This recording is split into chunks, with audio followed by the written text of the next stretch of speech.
بسم اللہ الرحمن الرحیم۔ ناظرین، ہولوکاسٹ یونانی الفاظ سے ماخوذ ایک مرکب ہے جس کا مطلب ہے مکمل طور پر نذر آتش کر دینا۔ اس سے مراد یہودیوں کا یہ دعویٰ ہے کہ کم و بیش 60 لاکھ یورپی بنی اسرائیلیوں کو دوسری جنگ عظیم کے دوران قتل کیا گیا، یعنی یہودیوں کی نسل کشی۔ ہولوکاسٹ ایک ایسا لفظ ہے جس کے استعمال پر پابندی ہے۔ دنیا کے 13 ممالک ایسے ہیں جن میں اگر آپ یہ لفظ بولتے یا استعمال کرتے ہیں یا اپنی کسی تحریر میں لکھتے ہیں تو 3 سے 10 سال کی سزا آپ کو سنائی جا سکتی ہے۔ آپ سوشل میڈیا پر اس لفظ کا استعمال کرتے ہیں تو آپ کا اکاؤنٹ بلاک کر دیا جائے گا۔ یہودیوں نے اس لفظ کا بڑا ناجائز فائدہ اٹھایا، مظلوم بنے اور اس نسل کشی کا اتنا چرچا کیا کہ ساری دنیا، یہاں تک کہ جرمن بھی یہودیوں سے مل کر آج تک آنسو بہاتے ہیں۔ بدقسمتی سے آج مسلمانوں کی نئی نسل لفظ ہولوکاسٹ سے بالکل ناواقف ہے۔ افسوس، لفظ ہولوکاسٹ بظاہر بہت چھوٹا ہے لیکن اس کے پیچھے بہت بڑی تاریخ چھپی ہے۔ یہودیوں کا اصل منصوبہ یہ تھا کہ پہلے پوری دنیا میں معاشی بحران پیدا کیا جائے جس کے نتیجے میں عالمی جنگ کروائی جائے اور جنگ کے اختتام پر ایک آزاد یہودی ریاست اسرائیل کا اعلان کیا جائے۔ ساتھ ساتھ دنیا بھر میں موجود یہودیوں کو فلسطین منتقل کیا جائے۔ جو نہیں آنا چاہتے انہیں ہر حربہ استعمال کر کے کیا جائے۔ اس کے لیے کچھ یہودیوں کو قتل ہی کیوں نہ کرنا پڑے۔ اس وقت دنیا بھر میں سب سے زیادہ یہودی جرمنی میں موجود تھے، لہٰذا یہ جنگ جرمنی ہی سے ہی شروع کی گئی۔ 9 نومبر 1938 عیسوی کی رات کو رائخ بھر میں یہودیوں کے خلاف تشدد شروع ہو گیا۔ 2 دنوں میں 250 سے زائد یہودی عبادت گاہیں جلائی گئیں، 7000 سے زائد یہودی کاروباروں میں لوٹ مار کی گئی اور انہیں تباہ کر دیا گیا۔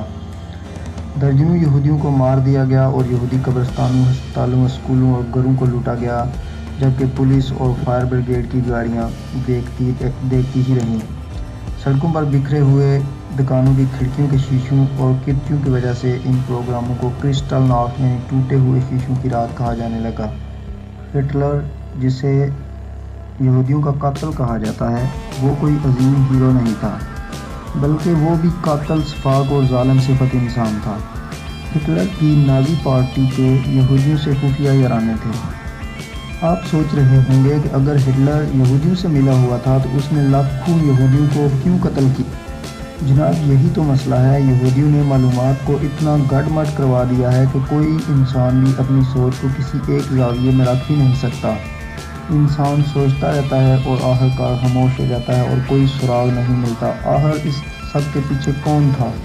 عالمی معاشی بحران دراصل یہودیوں نے ہی پیدا کیا۔ اس بحران کے چند سال بعد ہٹلر برسر اقتدار آتا ہے اور پھر وہ یہودیوں کو جرمنی سے نکالنا شروع کر دیتا ہے۔ آخر کیوں؟ کہ ہٹلر کا یہودیوں سے خفیہ معاہدہ تھا جس کی روح سے دونوں نے اتفاق کیا تھا کہ جرمنی میں موجود لاکھوں یہودیوں کو نکال کر فلسطین منتقل کرنا ہے۔ اس وقت یہودی پوری دنیا میں پھیلے ہوئے تھے مگر ان سب میں سب سے زیادہ یہودی ہٹلر کے ملک جرمنی میں موجود تھے۔ اب یہ تمام یہودی اشروں سے جرمنی میں رہ رہے تھے اور اپنے آباء و اجداد کے گھر اور جائیداد کو چھوڑنے پر ہرگز تیار نہیں ہو رہے تھے۔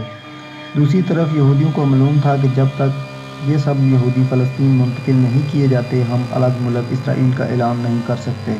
لہٰذا ایسے حالات پیدا کیے گئے جس سے یہودی یہ سمجھنے پر مجبور ہو جائیں کہ پوری دنیا میں ان پر ظلم کیا جا رہا ہے اور انہیں اپنا نہیں سمجھا جا رہا اور انہیں بے دردی سے قتل کیا جا رہا ہے۔ ٹھیک اس قتل عام کے وقت یہودی تنظیمیں ان عام یہودی خاندانوں کی مدد کو کود پڑیں۔ انہیں مجبور کیا جائے کہ تمہاری جان و مال کی حفاظت سوائے فلسطین میں اور کہیں بھی نہیں کی جا سکتی۔ فلسطین چلو، ہم یہودیوں کا الگ وطن اسرائیل قائم کریں گے۔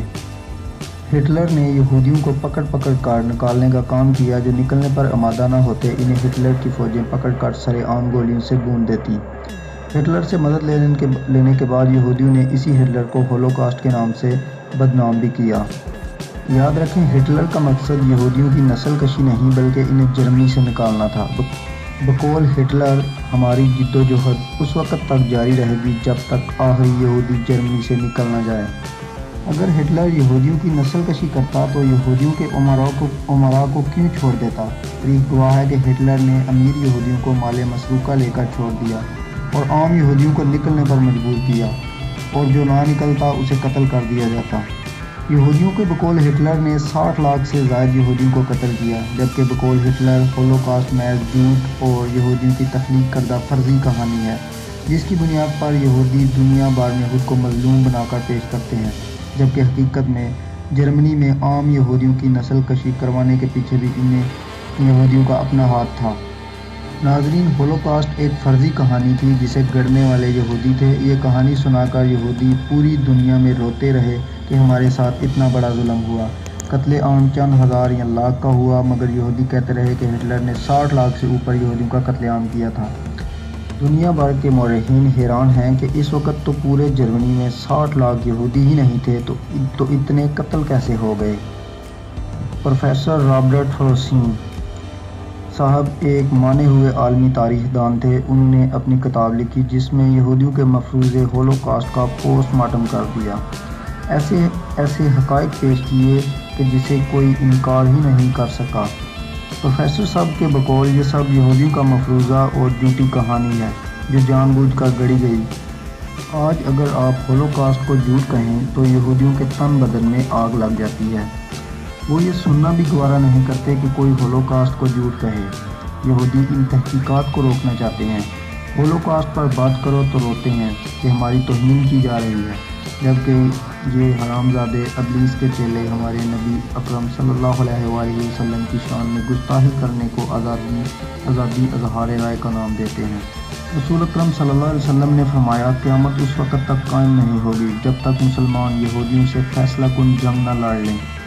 اس جنگ میں مسلمان یہودیوں کو خوب قتل کریں گے، یہاں تک کہ اگر کوئی یہودی کسی پتھر یا درخت کی آڑ میں چھپے گا تو وہ پتھر اور درخت بول اٹھے گا، اسے مسلمان، اے اللہ کے بندے، میرے پیچھے یہودی چھپا بیٹھا ہے تو ادھر آ اور اسے قتل کر دے، سوائے غرقد نامی درخت کے۔ وہ نہیں بولے گا کیونکہ وہ یہودیوں کا درخت ہے۔ پلیز اس ویڈیو کو شیئر کریں تاکہ لوگ ہولوکاسٹ کی حقیقت کو جان سکیں۔ شکریہ۔